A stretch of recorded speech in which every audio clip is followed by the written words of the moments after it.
ஆந்திர மாநில துணை முதலமைச்சரும் நடிகருமான பவன் கல்யாணுக்கு அனைத்து சாதி அர்ச்சகர் பயிற்சி பெற்ற மாணவர்கள் சங்கம் மற்றும் தமிழ்நாடு அரசு நியமன அர்ச்சகர்கள் சங்கம் கண்டனம் தெரிவித்துள்ளது.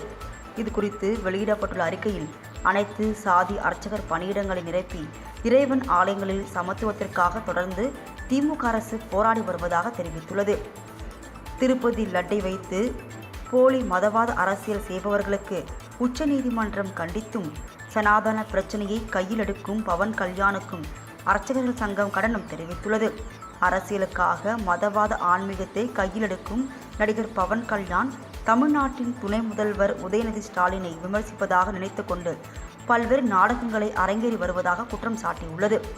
உண்மையான ஆன்மீகவாதிகள் நடிகர் பவன் கல்யாண் போலி மதவாத அரசியலை நிராகரிக்க வேண்டுமென மாணவர் சங்கத்தினர் வலியுறுத்தியுள்ளனர்.